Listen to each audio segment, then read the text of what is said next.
All right, let's bring in Arielle Sanders. Arielle, thanks so much for doing this today. How are you feeling? I'm excited. I'm excited to talk to you guys. And yeah, thanks so much for having me. You bet. It's our pleasure.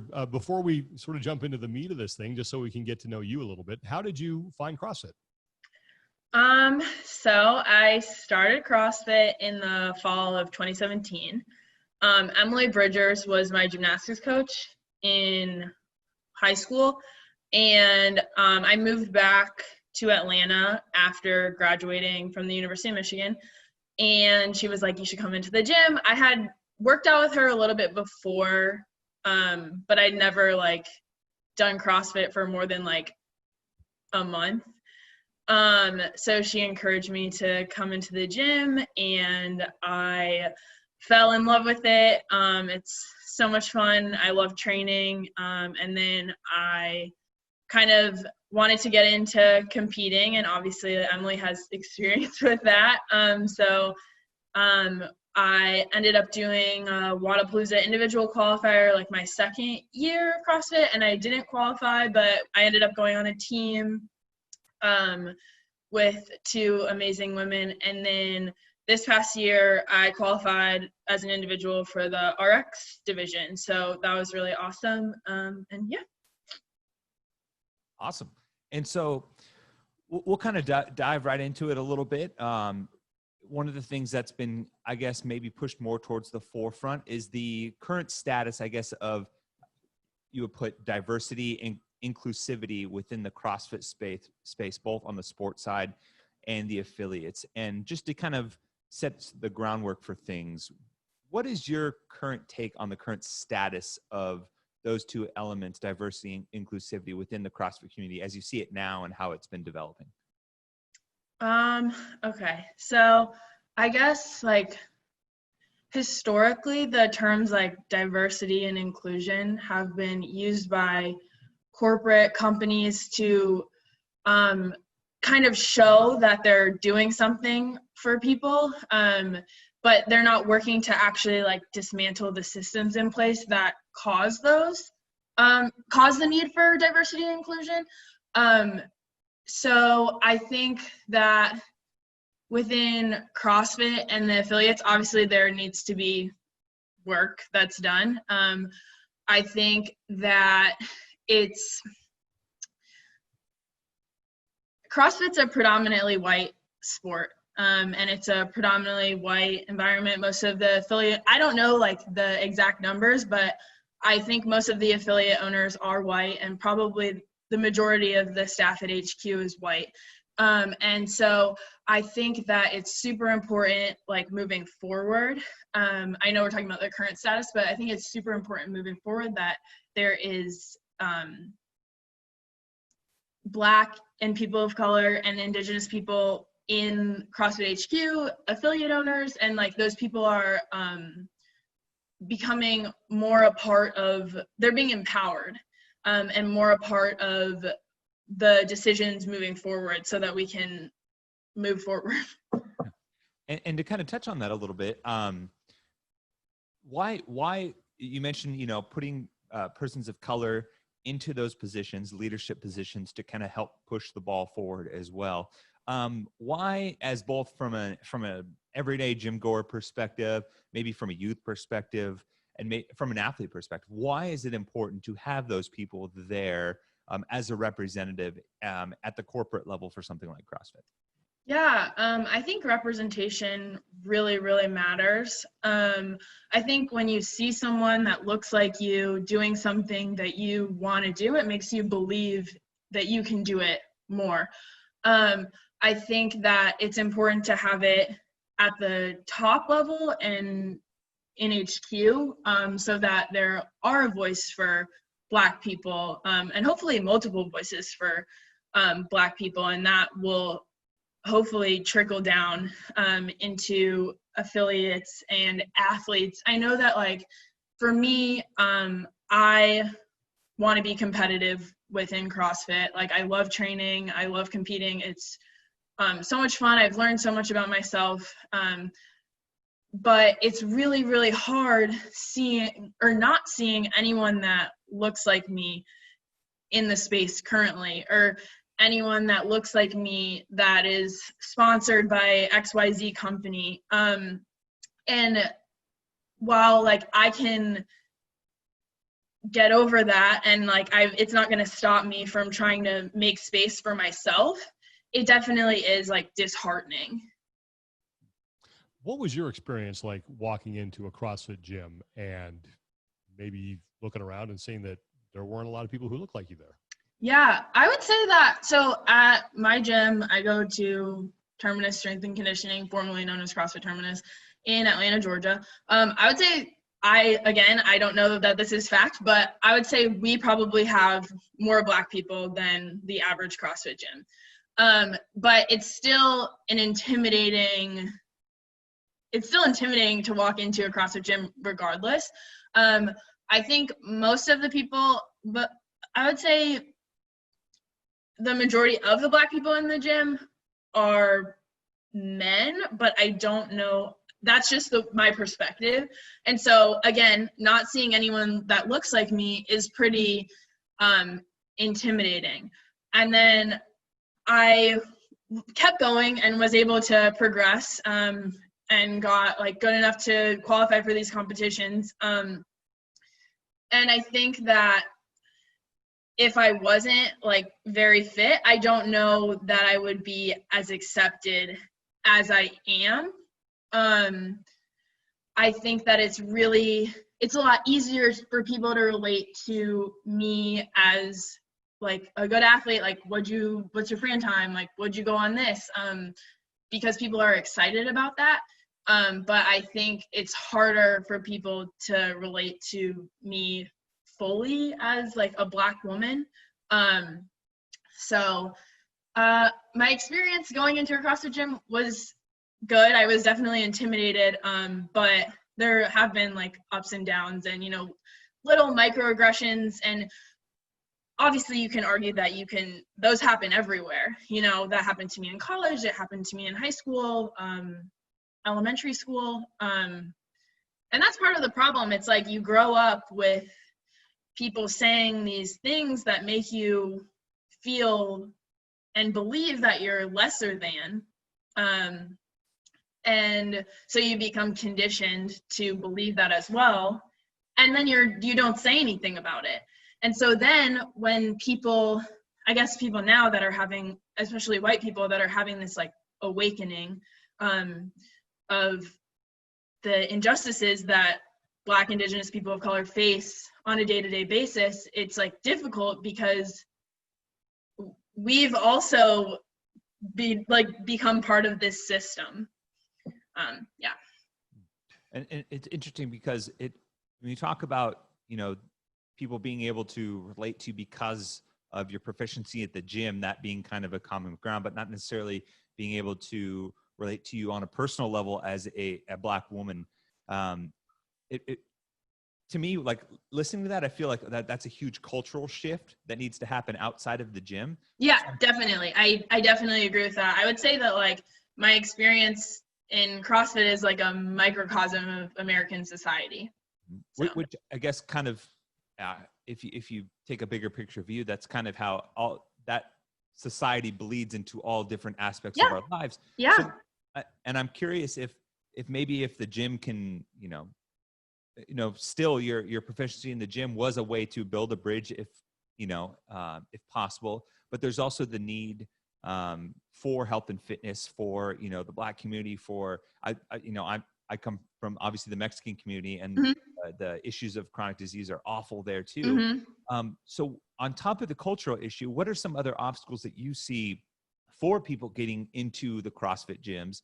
And what are some things that maybe the affiliates can do to try and, I guess, be more inclusive to those groups and people that are really, really underserved and could absolutely really benefit from the health and lifestyle aspect of it? Yeah, I have kind of a twofold answer to that. I guess the most important thing is to have a conversation. We talk about being an ally, and I think it's really, really important to ask marginalized people what they need. I I was reading this Toni Morrison quote. I'm going to butcher it, but basically she talks about if you're free, and you have power, you need to help other people get free and give them power. And that will help dismantle the system. But yeah, so I think it's really, really important to ask people what they need. And then I'm going to kind of talk about the CrossFit scholarship program for a second. I haven't read like a ton about it, but I think that it's a really cool idea. And it's a really cool opportunity for CrossFit to get involved in underserved communities and giving other people opportunities to learn about CrossFit. And while I think that is really good and really important, I also think that like it can be kind of tricky because it does enforce this narrative that this white organization is coming in to like save these underprivileged communities. And I totally believe in community outreach, and I'm not saying that we shouldn't be doing, or CrossFit shouldn't be doing that.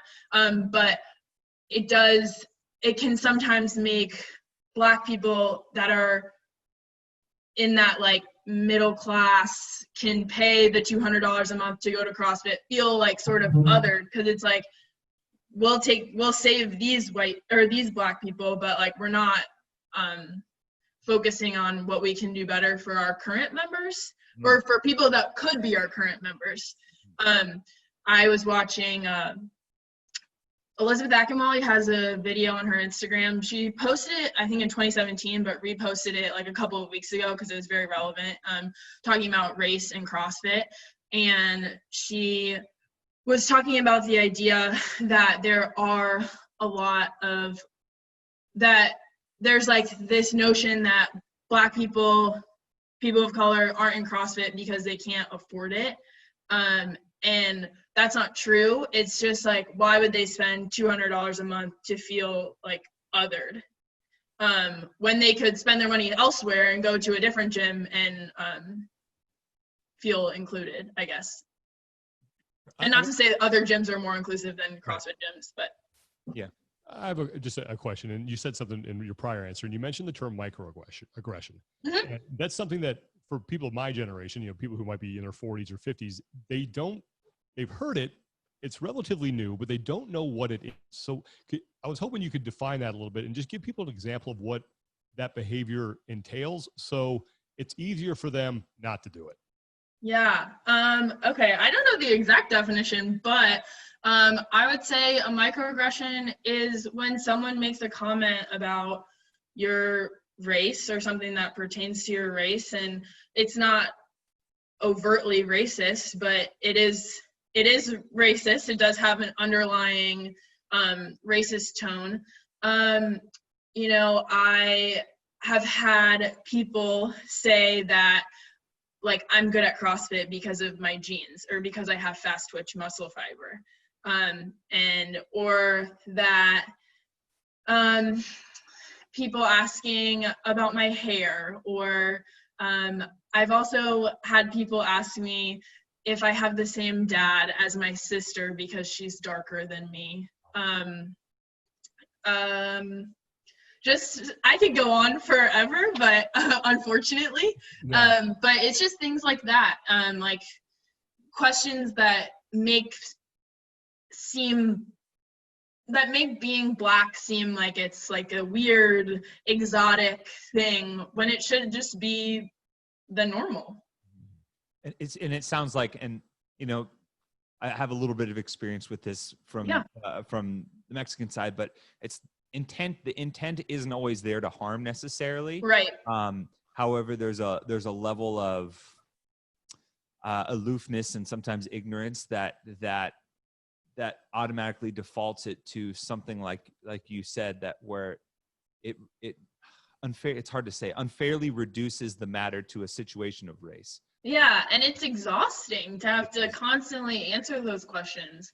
I grew up going to a predominantly white elementary school, a predominantly white middle school and high school, and I was on the rowing team at the University of Michigan, which predominantly white sport. So obviously I've been dealing with those my whole entire life, and it's just like, it's exhausting. Yeah. And like, and one of the things that I've heard quite a bit is some people to be like, oh, well, like you should unfairly, I feel like I've heard people, and I've told this to myself too. It's just like, oh, you need to brush that off, or you need to toughen up a little bit. Yeah. I've had. Yeah. What would you say to those people? Like who just don't understand it, I guess. Yeah. I actually had that happen, that someone told me I was making a big deal of something that wasn't there. And so that is horrible, because you're going through this thing that makes you feel like lesser than, and someone's invalidating that. So at that point, I'm like, okay, well, they're not on the tipping point of trying to understand, and it's not my job to spend time educating them. So unfortunately, like I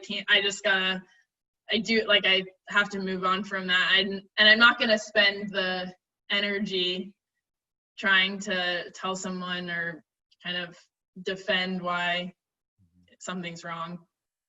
So then what do you think is maybe the, for lack of a better term, the kind of sweet spot where obviously that you don't want to allow that behavior to become pervasive beyond that situation, but you also want to make sure that, you know, you're finding ways to maybe, you know, be active? Because I'm sure people will be listening to this and be like, okay, well then what do I do then if I feel helpless in that situation? Are you saying for the white person or for the black person experiencing? Both. I mean, yeah. Well, I think like white people built like this system that causes the oppression of black people, and it's white people's job to dismantle it. So I think that white people should be out there doing the work, you know, but probably this person that I'm talking to that is like, you need to get over it or something, they're not going to be the person doing the work. So I think that's important. And then, you know, for the black person, that stuff really affects your mental health, and it affects the way that you view yourself. And this is me being like super vulnerable, but I just started seeing a therapist like 2 months ago, maybe.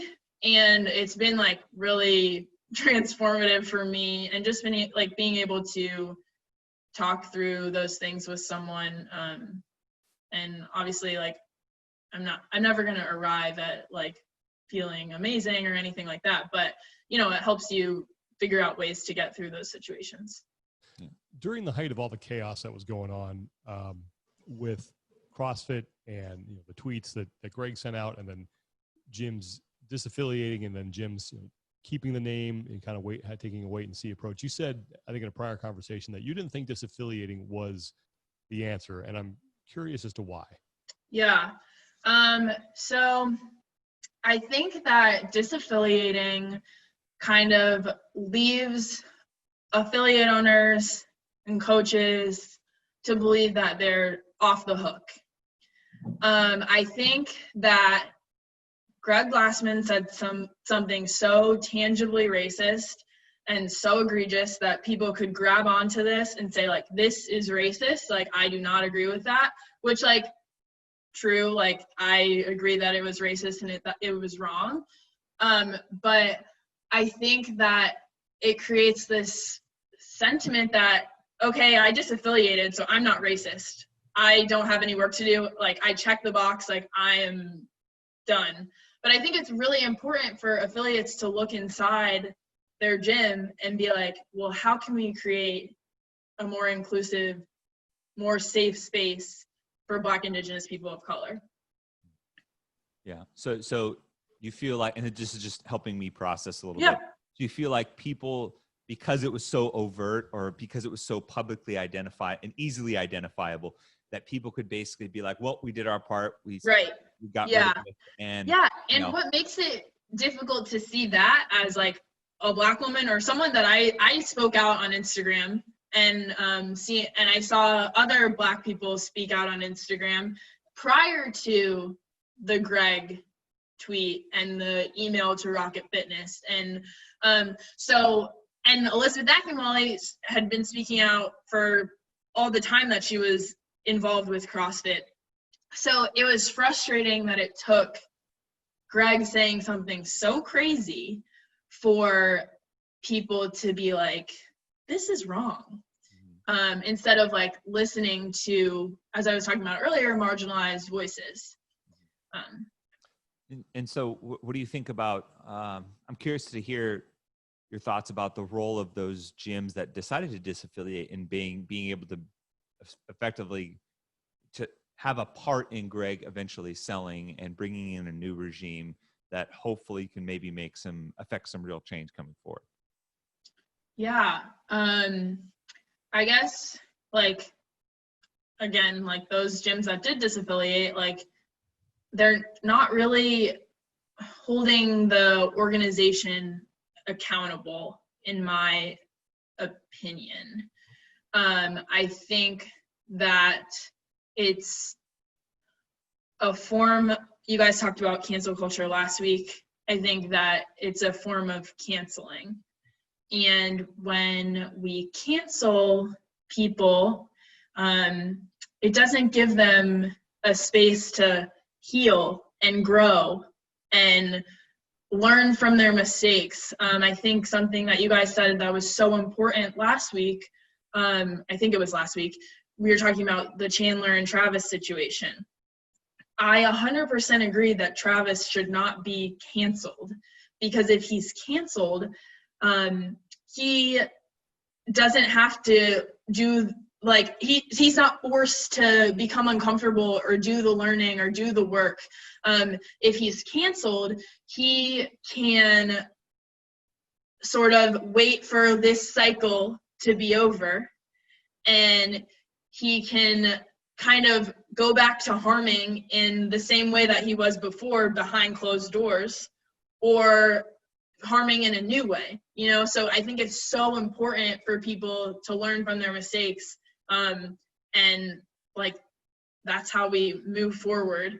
And I think what also is extremely important is that we focus on how do we create like a safe space moving forward for Chandler, or a safe space moving forward for any other athlete, gym member, coach, affiliate owner that happened to be in a situation like that. There are some gyms out there that I'm sure they are concerned about this. They want to do something about it, but they look around their immediate area and they say, you know, I don't live in an area that gives me an opportunity to really affect the diversity at my gym in any sort of measurable way. So for gyms that might find themselves in, you know, predominantly white areas, right, who want to help affect positive change, what should they do? Yeah, I don't know if you guys have seen this, but I know Chrissy King has an anti-racism webinar, and I would highly suggest that everyone that is a coach or affiliate owner takes that. I think it's anti-racism for like wellness spaces. I might be butchering the name, but I think that even if you are in a predominantly white area, predominantly white gym, you can still be doing the work to help dismantle the systems.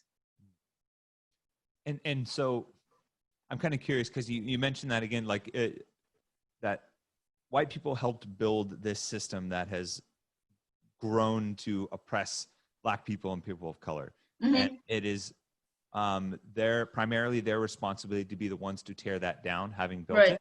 And yeah. I'm curious, because I think it would, and I don't want this to paint the wrong message, that it, like, people can just sit, like people of color can just sit back and watch, because it'll never happen that way. That's just not the reality. Yeah. So where does like activism and other ways that, you know, Black people, Hispanics, other people of color can fit into that mold to maybe, I don't know, accelerate that process, or maybe help build the tools to actually dismantle it? Right. So I think that it's super important for white people in power to be listening to what Black people need. So Black people using their voices and speaking up to people that are in power that might be able to influence the situation that they're in. I think that's huge.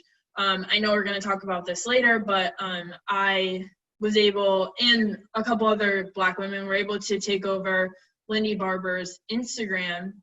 And I think that was an awesome situation because she was amplifying all of our voices and like letting us share our stories and reach more people than we would be able to do with our own Instagram platforms. And I know a lot of other celebrities did that as well. A lot of white female celebrities like amplified Black celebrities that maybe like didn't have as big of a platform. So I think that is really cool. But I think just like listening to the marginalized and what they need and then actually taking action based off of that rather than saying like listening to the marginalized and then being like, I don't know if that's right, because like, no, you don't know what's right for the marginalized because you've never been marginalized.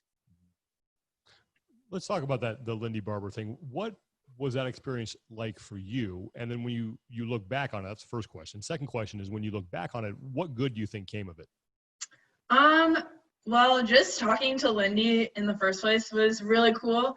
When I spoke out highlighting CrossFit silence, I started like reaching out to athletes. Like I started getting a lot of traction on the post and I was like, you know what, I'm going to reach out to some athletes to see if they'll share this. And she was one of the athletes that I reached out to. And she was like, oh my God, yes, like blah, blah, blah. And we talked for a little bit about what was going on in the country. And then I didn't hear from her for like 4 days. And then she came back and messaged me and was like, hey, like, would you be willing to take over my Instagram? And I was like, okay.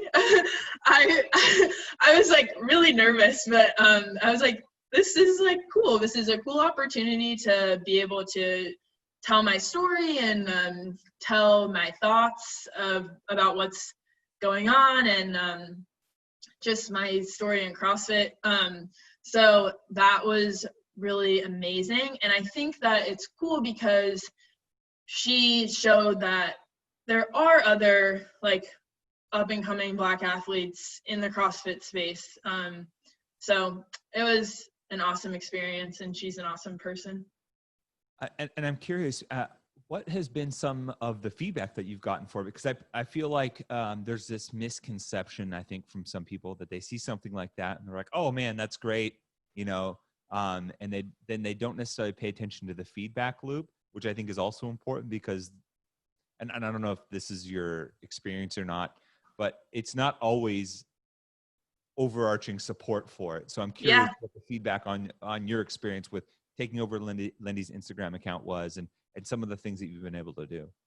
Yeah, I think that it's really important when you are amplifying a Black person's or a person of color's voice to realize that you're also putting them in a position where they could potentially be exposed to people debating whether their experience is real or microaggressions and all of that stuff.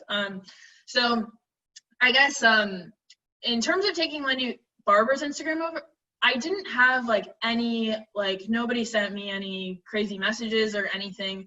I think it was more the Instagram post that I made on my personal account, just people kind of like minimizing my experience.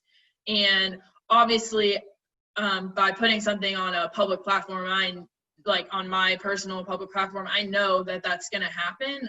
But it's kind of like, for me personally, a risk that I was willing to take at the time. I guess one thing that I hate that I did on Lindy Barber's Instagram story is I did a questions, like asked me a question, which I enjoyed, but someone asked me like what books people should be reading, and I said to read White Fragility, and that book is written by a white woman. And the problem with me saying to read White Fragility is that and it's a good book, I'm sure like it's good for people to read, but I'm telling people to go read a book about Black people's experiences written by a white woman so this white woman can make money. People should be reading like Black authors, and that's one thing I like got hung up on. But yeah, so just to kind of clarify, like, because obviously you want an author who has lived that experience, to be able to convey that to someone. Exactly. Yeah. Cool. What needs to happen now in the near future for you to say, okay, things are moving in the right direction? And I'm just talking about in the CrossFit space, because obviously this is going to take a while. Yeah. Need to be. But what are some things that you could see right off the bat and you go, yes, we're moving, we're doing this correctly? Yeah, I would like to see there be some sort of, people were saying that CrossFit doesn't have like a board, and CrossFit doesn't have like some like a diversity inclusion person. I would like to see that. And then I would also like to see Black people in high level positions within CrossFit HQ, and people of color and Indigenous people, and not just one token person. And then I also think it's really important when you bring Black people into CrossFit. I think that it's super important that you're not just bringing a bunch of Black people in and you're hiring them at like entry-level jobs. Obviously HQ isn't that big, but hiring them at entry-level jobs and not empowering them, because without empowering them, it's just tokenizing. And it's being like, well, we have this many Black people, and that doesn't do anything. Can you explain that term a little bit, tokenizing? I think that's something that you see a little bit more and more now as the discussion starts to happen. And I mean, it's been a part of pop culture. I mean, I don't know if you follow the show South Park, but they have a Black character that is named Token, and it kind of pokes at that concept. And so I'm kind of curious for maybe people who aren't familiar with it, what that means. Yeah. So I think like people, again, this is kind of like I'm off the hook type thing. If we have X number amount of Black people, we have this, like, we have a token Black person, like, we're not racist. See, like, we're diverse, and that's not the case. It's like, like, you have Black people, but like, what are you doing to help them? What are you doing to dismantle this like white supremacist system that that everywhere in society has? But yeah, I think I've been like the token Black girl in some of my friend groups. It's like, oh, well, I have a Black friend, so I can say XYZ, or like, well, my Black friend says this, and that person doesn't represent all Black people. The Black community is not a monolith. Not all Black people are the same. So yeah, I think it's really important to stop tokenizing. I definitely saw like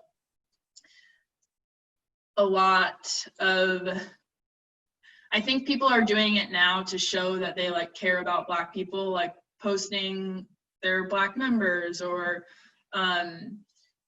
like magically like Black people start appearing in advertisements for a company that you've never seen a Black person in before. But then it's like, okay, they're doing that, but like, what are they doing behind closed doors to make sure that they're anti-racist?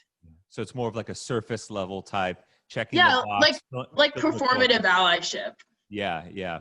Meeting that quota versus doing that, and then also digging into the issues as to why this is important to do this. Yeah, exactly. You recently got to talk to incoming CEO and owner Eric Rosa, and I've been pretty impressed at how responsive he's been to people and willing to publicly answer them. And I'm curious how your conversation with him went, and how you left feeling about what he said. Yeah. Well, I want to talk about how I got to talking to him. Yeah, of course. So when he posted on Instagram, and at the bottom he was like, email me if you have any questions, I was like, I'm gonna email this man. So I did a little like stalking before I emailed him, and I saw that he went to the University of Michigan, and I was like, I'm in. So I emailed him and I was like, hi, Eric, like, go blue, like, blah, blah, blah. And then I sent him my Instagram post and, like, kind of, like, the thoughts that I was, like, my thoughts about CrossFit and the silence and XYZ. And I waited, like, 3 or 4 days and he didn't reply. And I was texting one of my former teammates from college and I was like, yeah, like I tried to email the incoming CEO of CrossFit and he didn't respond to my email, blah, blah, blah. And she was like, I'm going to email him. She doesn't do CrossFit, like not in this space at all. She emails him and she does like the go blue, like I went to Michigan, and somehow he saw that email. And in that email, she's talking about me and like saying super nice things about me. And which was awesome. Love you, Grace. But saying super nice things about me, and somehow he saw that email and he replied to my friend Grace, and then he replied to me and he gave me his cell phone number and told me to text him. And I was like, okay, like so I did, and we set up some time to talk, and I had like all these talking points that I wanted to get across before speaking with him. And within the first 10 minutes of the phone call, he said one of the points that I wanted to make. And I was like, oh my gosh, like, which made me feel like, well, first of all, that he was willing to talk to me. Like, I'm not a games athlete. Like, I want to be, I want to train, like all of these things, but it like, there's no real reason why he should want to talk to me. And so like that was really awesome for him to he's very busy, like take the time out of his day to have a conversation with me. And I think that was really exciting because, as I kind of said before, like you need to be listening to the voices of the marginalized. That's where you need to start. And so the fact that he was having conversations with me and having conversations with other people, that gives me hope. I know last week you talked about kind of the wait and see type thing. And in this case, like you don't have to wait and see because he's already doing the work. He's already starting to do something, taking some sort of action. So yeah, it was awesome. Anything in particular you guys talked about that you could share with us? I know like private conversations and things like that, but if anything that just really like stood out to you and resonated with you. Because I guess the thing that resonated with me most is like he acknowledged that he is a white man, and he is like we both acknowledge that we come from like pretty privileged backgrounds, but like he is doing the work to understand, and that is like what was like so like the overarching thing that was really great. I asked you the question about short term. Let's switch now to long term. So let's say a couple years from now, what would you like to have seen happen to make you think that real progress has been made in the CrossFit space? Yeah, I would like to see like on like the games level, more Black athletes, more Black women, and not just like they're sponsored and they're performing well. I would like to see more Black people within affiliates and feeling like comfortable and safe to be in those spaces, because like you said, like Black and people of color, they're at risk for a lot of different chronic conditions, and you know, CrossFit is something that can really be transformative. And so just people feeling comfortable being in those spaces. And then at the HQ level, like I said before, more people that are in senior leadership. And like it not be such a like taboo thing to be Black. Like people aren't experiencing as many microaggressions and all of those things. One thing that you kind of that you mentioned earlier in the interview that really stood out to me was talking about when you elevate, Black people and persons of color, their voices in particular, you can have a tendency to expose them to microaggressions. You make them vulnerable and things like that. That kind of stood out to me. There's a Instagram account that has become a little bit more prominent, Black at CrossFit. We've been following along with it and really trying to kind of digest all of those stories. And if anyone's listening at home, that page has a purpose and a few little pinned kind of stories that I think important that kind of explain that. And I'm not sure if you're familiar with it, but are there any stories that you have had, and maybe if you follow along with it, or anything that kind of resonate with you that kind of give a good understanding of why that notion of when you elevate, you're also making them vulnerable. So we have to make sure that, we're not invalidating them, kind of more poignant to the broader community, I guess. Yeah, I definitely follow along. I think that account is super interesting, and it's kind of a spotlight into a bunch of different experiences. What's interesting is going through some of the posts, it's like, oh, I've experienced this, or, oh, is this my gym? Like, or, oh, wow, like I can relate to this way too much. So I think that's really, I don't know, I think it's a very powerful account.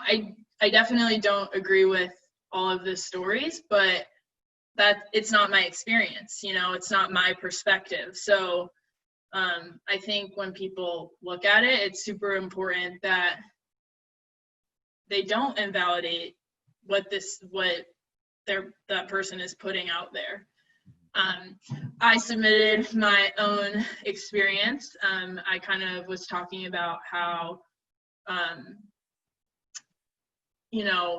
we talked about this earlier, but it's hard when you don't see representation or people that look like you. And then like when I wasn't doing CrossFit when Elizabeth Akamali was doing CrossFit, but listening to her talk and listening to her experience, it kind of, it makes me feel like disheartened and disappointed that, people didn't really listen to her. But yeah, it's hard when you don't see anyone like you. So that was my post. But yeah, I think that I was going through the comments on one of the posts, and it's kind of like an example of why it should be anonymous, because people do try to invalidate other people's experiences. And I think that if it was public, it could get kind of nasty and probably make whoever wrote the post pretty sad. But yeah. I feel like that's a side of it that people don't understand, especially if you're not living that, right? Like, it kind of goes back to what you were saying, that like people just assume that, oh, you're going to elevate the voices, that means it's just going to be broadly accepted. Yeah. But if you do go through the comment section, there are a lot of people that push back, or not even just push back, just like immediately write it off. Like, not only is this not real, but like start almost making counter accusations and counter claims and things like that. Yeah. And that's why it's so hard for Black people to come forward in the first place. Yeah. Because one, it's hard to come forward and like say like this is happening to me, but then if you're gonna say this is happening to me, and then multiple people are gonna say that's not happening to you, it's like, how are you gonna tell me what's happening to me?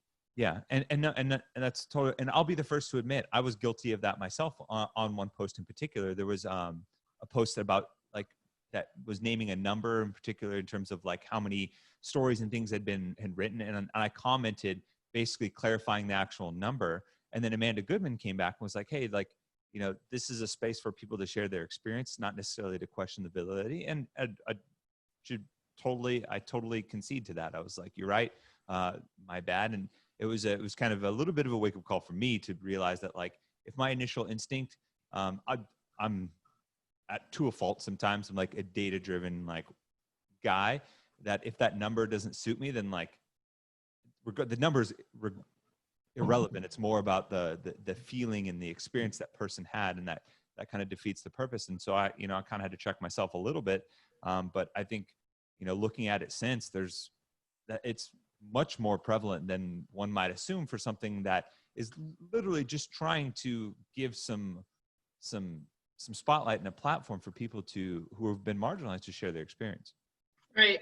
I think it's cool that you guys are both able to kind of, I think, like, realize like, oh, like I can change my opinion about something. I think people get so stuck in like, I can't change my opinion, or I said this, so that's what I said. And I've noticed that on not just talking to you now, but on previous episodes. And I hope that like a lot more people in the CrossFit community can do that as well. Like, oh, I have new information. I'm going to use this information to inform my new opinion. Yeah. And it's interesting because and I don't know if maybe to speak to this a little bit, because we're kind of riffing here a little bit, but I feel like that is maybe a byproduct of cancel culture, right? Is if I change my opinion, or if I effectively admit that what I was doing is wrong, that makes me vulnerable to getting canceled, or that makes me in some way, shape, or form, and I'm not necessarily saying this is right, but I'm less than. And I heard Arian Foster, who's a former NFL running back, went to the University of Tennessee, played college football in the South, played for the Houston Texans, and spent most of his NFL career in predominantly Black markets, was saying how a lot of times people conflate empathy with guilt, right? When empathy should be the avenue for you to change that opinion and be open-minded, but instead they let guilt overpower that, and ultimately it closes them off to kind of being open for change, I guess. Yeah, I agree with that. Yeah. Here's a question actually for both of you. And why is an Instagram comment section, why do we take that as a greater representation of the community at large? Because it seems like it's just a vocal few people. And I'm wondering if we're putting too much weight into social media comment sections. Yeah, I don't think that the comment section is reflective of the community at large at all. I think, yeah, it does reflect like a group of people. I think, yeah, I don't think it reflects the community, but I think like what does kind of reflect the community, or at least the Black experience in the community, is the posts from that account. Mm-hmm. Sure. And there are good posts, there are bad posts, but yeah. Yeah, I don't necessarily think that comment section in social media is reflective of, I guess, the full community or society per se. I do think it does expose. So I'll start this by saying I think a lot of us use social media in terms of commenting and initial reactions as a platform to do something that it wasn't intended to do. So I don't think social media, outside of a post itself, particularly the comment section, I don't think the comment section on YouTube, on Facebook, is necessarily a platform that was built to share complex ideas. I think posts can exhibit that because it's coming from that person, and you have the origin of thought there. But I do think what it does do, I think people kind of mix that up a little bit. They look at that and be like, oh, well, social media is where people express themselves, and it's where, so I'm going to take that and apply that broadly.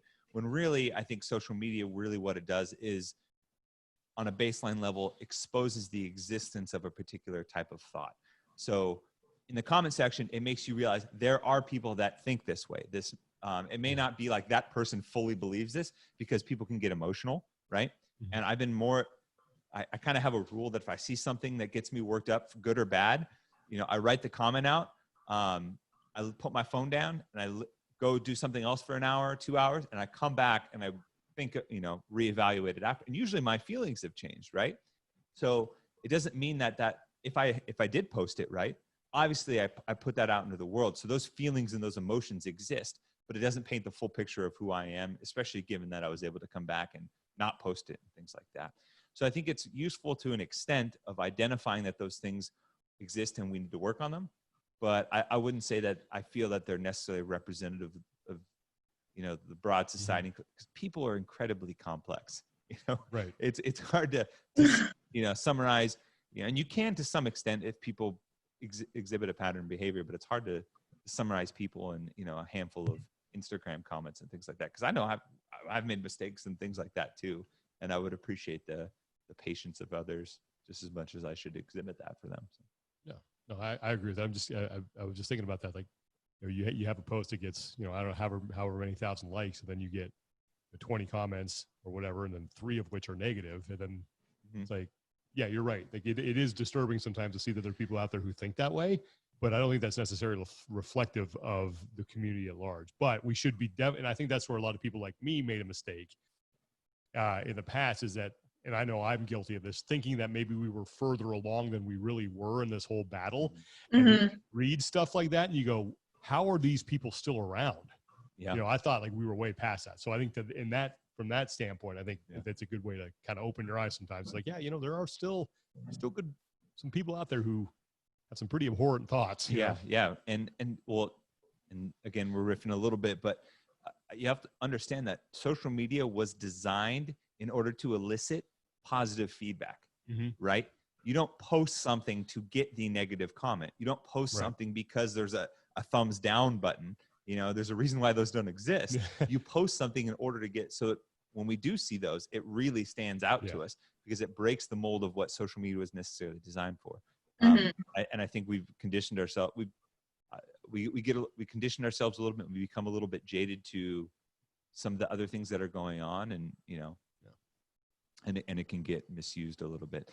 One thing I do want to touch on, and it's a sentiment that we've heard quite a bit, that it's no longer appropriate to just not be racist, but people need to be anti-racist.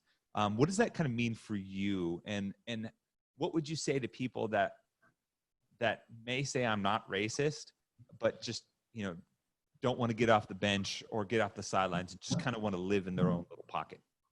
Yeah, I would say like growth is not comfortable and it's not easy. So just know that you're going to be very uncomfortable, and in order to grow and become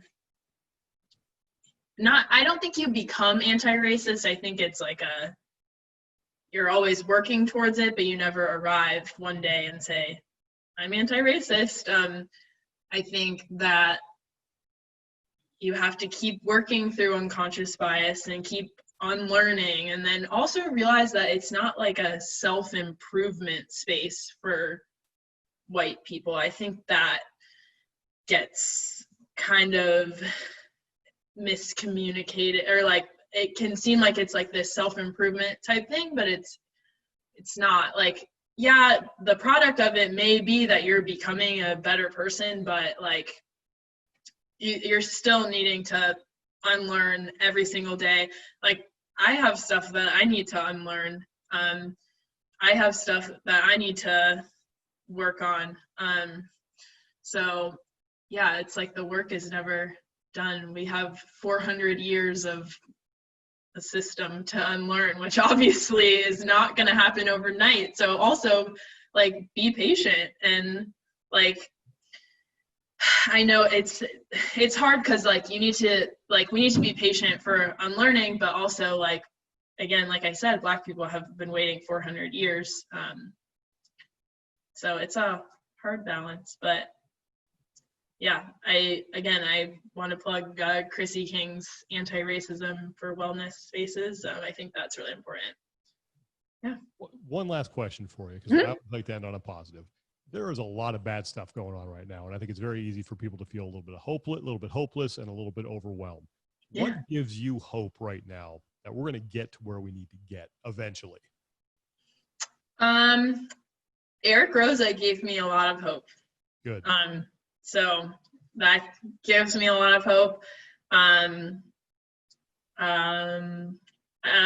just got sponsored by this peanut butter company, Fatso. Oh yeah.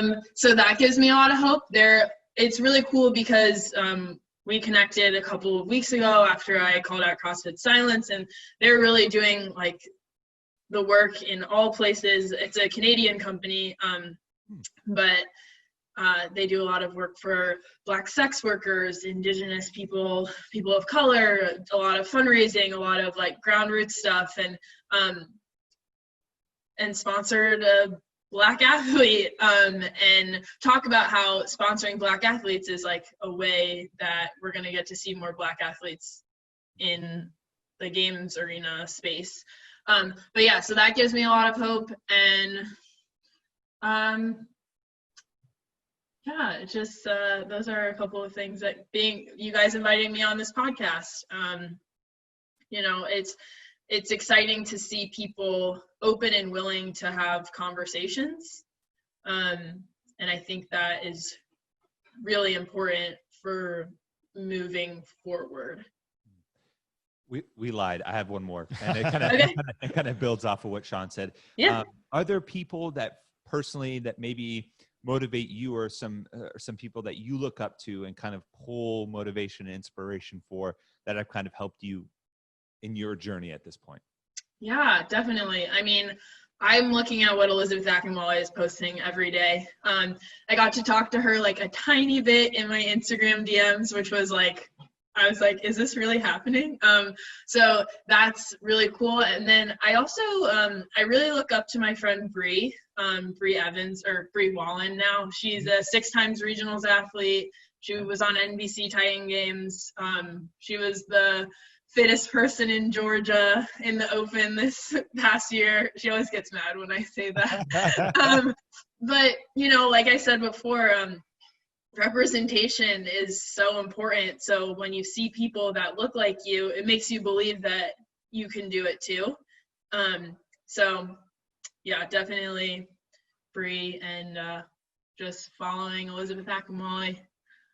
Awesome. Listen, Arielle, thank you so much for taking the time to do this. I really enjoyed the conversation, and I hope this did as well, and hopefully learn some stuff.